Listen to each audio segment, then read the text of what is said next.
Narcos shirts and t-shirts from Narcos Fashions. നിങ്ങളൊന്ന് മനസ്സിലാക്കണം, വർഗീയത ആരില്ല ഉള്ളത്.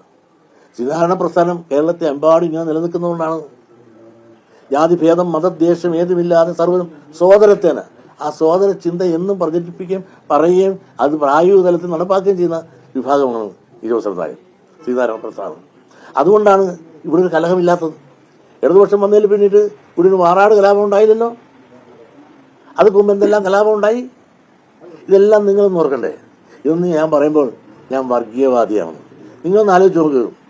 ഒരു ഇന്നലെ പൂത്ത ഒരു തകരയുണ്ട് സതീശൻ, ഞാനതിനെപ്പറ്റി പറയുന്നില്ല, അപ്രസക്തൻ. അദ്ദേഹമാണ് ഇതിൻ്റെ എല്ലാം ഏറ്റെടുത്ത് ഇങ്ങനെ പറഞ്ഞുകൊണ്ടിരിക്കുന്നത് ഞാൻ വർഗീയവാദം. അതിന് തക്ക മറുപടി കാന്തപുരം തന്നെ കൊടുത്തിട്ടുണ്ട്. കാന്തപുരം കൂടി യോഗത്തിലും തന്റെ സ്വസിദ്ധമായ വർഗീയത അവിടെ എനിക്കെതിരെ പറഞ്ഞപ്പോൾ കാന്തപുരം ശാസിച്ചു, പരസ്യമായി പറഞ്ഞു, ഈ വേദി രാഷ്ട്രീയക്കാർക്ക് പരസ്പരം അതൊക്കെ വർഗീയത പറയാനുള്ളതല്ല എന്ന് സതീശന് പരസ്യമായി അദ്ദേഹം താക്കീത് ചെയ്ത് പ്രസംഗിക്കുകയുണ്ടായി. നിങ്ങളൊന്ന് ആലോചിക്കണം, മുതിർന്ന നേതാക്കന്മാരുണ്ട് കോൺഗ്രസിലെ. ഞാൻ ഒരിക്കലും കോൺഗ്രസിനെതിരല്ല. മുതിർന്ന AK ആന്റണി പറയട്ടെ ഞാൻ വർഗീയവാദിയാണെന്ന്, രമേശ് ചെന്നിത്തല പറയട്ടെ, അവരെല്ലാം എത്രയോ സീനിയറായി, ഇളയാക്കാൾ എത്രയോ സീനിയറായ ആളുകളാണ്, അവർ പറയട്ടെ ഞാൻ വർഗീയവാദിയാണെന്ന്. ഇതെല്ലാം പറയട്ടെ. വേണുഗോപാലുണ്ട്, സതീശനുണ്ട്, നമ്മുടെ AK ആന്റണി ഉണ്ട്, രമേശ് ചെന്നിത്തലുണ്ട്. ഇങ്ങനെയുള്ള ആളുകളെല്ലാം ഇന്ന് ലൈവായി ജീവിച്ച് രാഷ്ട്രീയത്തിൽ തന്നെ അവർ നിലനിൽക്കുന്നുണ്ട്.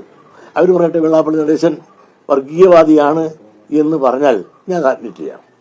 പക്ഷേ ഇന്നലെ ഉദിച്ചൊരു തകര അതേ ആൾ നിങ്ങൾ കാറ്, ഞാനെന്നെ കാർ കിട്ടും എന്നെല്ലാം ഉത്തരം ഞാൻ സുധാകരൻ അദ്ദേഹം പറഞ്ഞിട്ടുണ്ട്. കാരണം കാറിനെ പറ്റി പറഞ്ഞപ്പോഴും നിങ്ങളൊന്ന് ആലോചിക്കണം, 80 കൊല്ലങ്ങൾക്ക് മുമ്പ് സതീശനൊക്കെ ജനിക്കുന്നതിന് മുമ്പ് എൻ്റെ അച്ഛൻ എൻ്റെ മൂത്ത സഹോദരിക്ക് ഇംഗ്ലണ്ടിൽ നിന്ന് ആസ്റ്റിൻ കാർ കപ്പൽ ഇമ്പോർട്ട് ചെയ്താണ് കൊടുത്തത്. അന്ന് എൻ്റെ അച്ഛൻ ആ വാക്സ്വാൾ വേവിൻ 6 സിലിണ്ടർ കാറിലാണ് സഞ്ചരിച്ചിട്ടുണ്ടിരുന്നത്.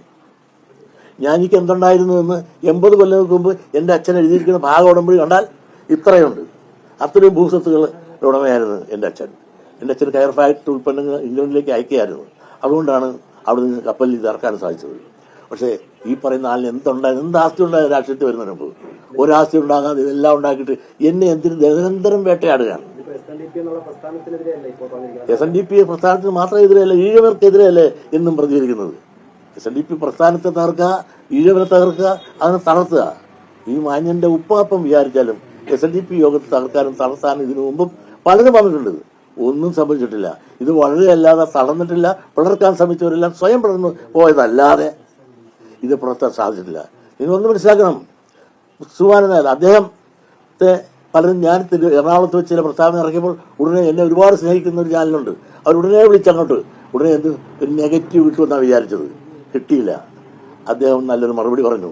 ആ മറുപടി പറഞ്ഞപ്പോൾ എന്താണ്, ഈ കാലഘട്ടത്തിൽ യോജിപ്പ് അനിവാര്യമാണെന്ന്, ഇതുപോലുള്ള കാറിന്റെ കാര്യമെല്ലാം പറഞ്ഞ് ആക്ഷേപിക്കുന്നത് ശരിയല്ല എന്ന് ഉപദേശ രൂപത്തിൽ ആ മാന്യൻ പറഞ്ഞുവെങ്കിൽ കാലഘട്ടത്തിന്റെ ചിന്തയും ഭാവനയും എവിടെ എത്തുന്നു എന്നുള്ള തിരിച്ചറിവ് എങ്കിലും ഇവർക്കൊക്കെ ഉണ്ടായാൽ നല്ലത്.